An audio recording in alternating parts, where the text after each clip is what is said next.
Male sexual assault accuser settles with NFL stars bro over alleged beatdown. That is one heck of a headline, but let's actually break it down.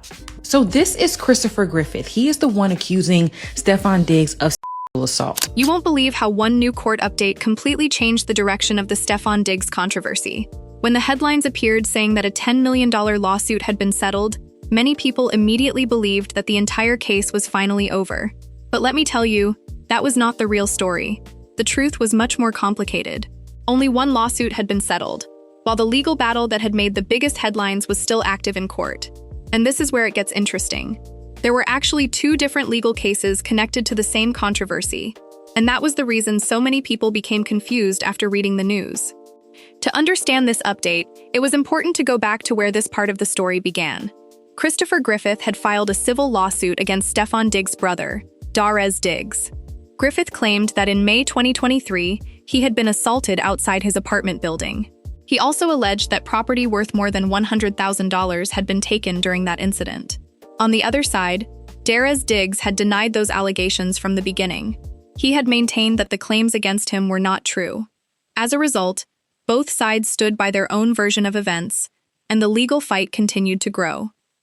Then a new court filing changed everything.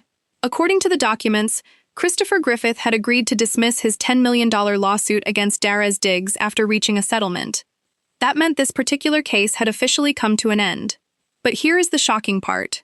The court documents did not reveal the terms of the settlement.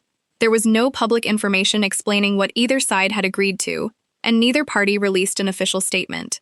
Because of that, people quickly started making their own assumptions online, even though the real details of the agreement remained unknown. The story became even more complicated when another major court update came to light.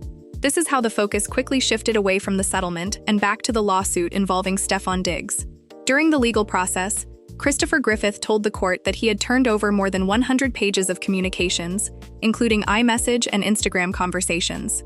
According to Griffith, these messages supported his claims and were important pieces of evidence in the ongoing case. The timing of this update immediately caught people's attention because it happened just after the settlement involving Diggs had made headlines. Suddenly, everyone started asking the same question. What exactly was inside those messages? And could they change the direction of the case? The production of those messages did not happen by accident. It came after Stefon Diggs' legal team argued that Griffith had failed to provide Instagram conversations during the discovery process. Discovery is the stage where both sides exchange information and evidence before a case moves forward. Diggs' side claimed that important messages had not been handed over as required. Griffith responded by saying that Diggs already had access to many of those conversations and that he had now officially submitted the requested materials to the court. From the outside, it looked like a disagreement over evidence. But inside the courtroom, every document and every message could become an important part of the legal battle. But here is the shocking part. Many people saw the headlines about the messages and immediately assumed they proved one side was telling the truth. That was not the case. The court had not ruled that the messages proved or disproved anyone's claims. They were simply part of the evidence being exchanged during the legal process.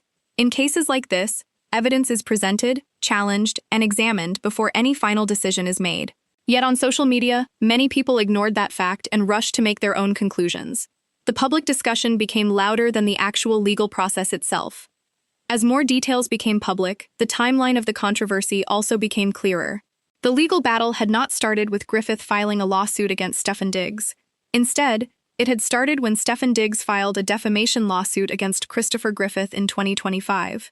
Diggs claimed that Griffith had made false accusations that damaged his reputation. According to Diggs, the allegations had been completely fabricated, and he argued that they had caused serious harm to both his personal image and his career.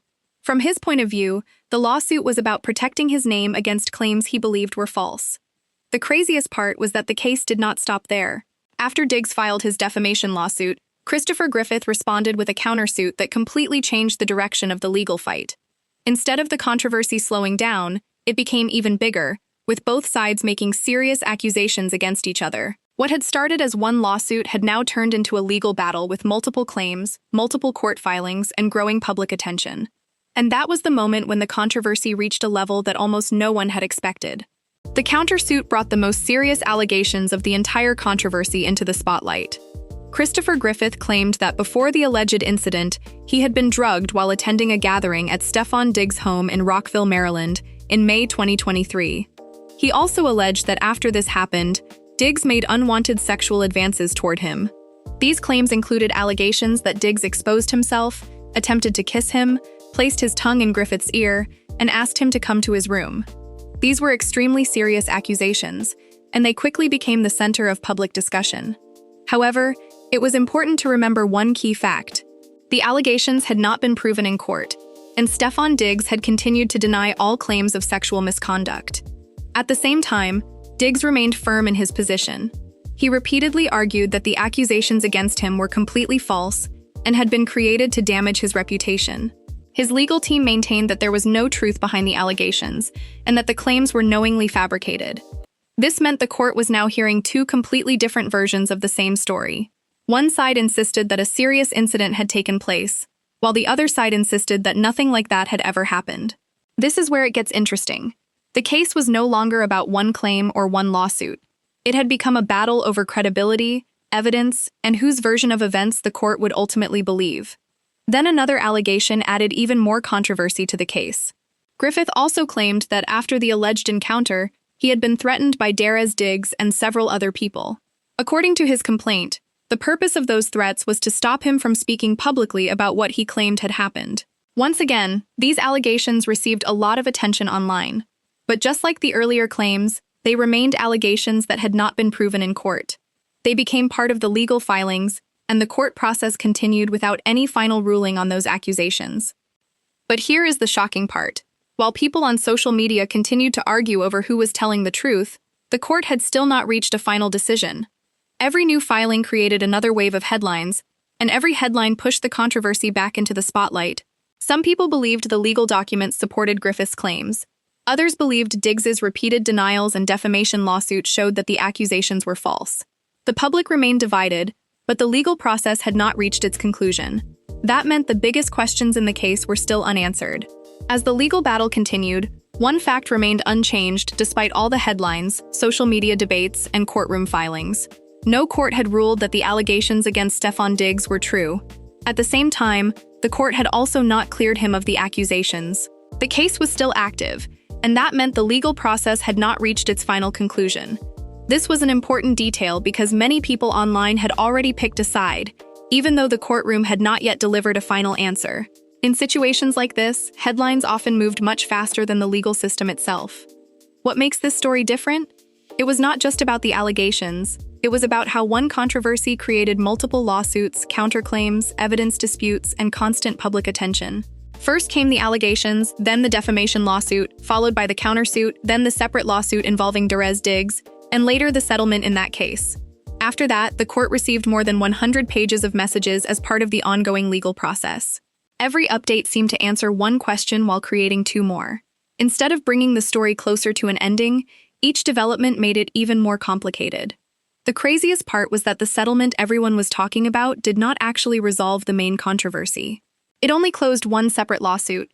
The biggest legal battle, the one involving Stefon Diggs himself, remained exactly where it had been, in court. That meant the evidence would still be reviewed, both sides would continue presenting their arguments, and the legal process would move forward until a final outcome was reached. Until then, every claim and every denial would remain part of an ongoing dispute rather than a proven fact. Looking back at everything that had happened, it became clear why this case attracted so much attention. Every few weeks, a new court filing, a new legal response, or another headline seemed to change the direction of the story. You won't believe how quickly public opinion shifted after every update, even though the actual legal process moved much more slowly. That was why it became so important to separate verified court developments from online speculation. The only facts that could be confirmed were the court filings, the lawsuits, the settlement involving Diggs, the submission of additional communications during discovery, and Stefon Diggs' continued denial of all allegations. Everything else would ultimately depend on what the court decided in the future. Now it's your turn. What do you think about this case? Do you believe the settlement involving Diggs will have any impact on the ongoing lawsuit against Stefon Diggs? Or do you think the two cases are completely separate? Share your thoughts in the comments below because I'd really like to hear your opinion. If you enjoyed this breakdown and want more detailed updates on the biggest sports controversies and legal stories, Make sure to like this video, subscribe to the channel, and turn on the notification bell so you never miss our next upload. Thanks for watching, and I'll see you in the next video.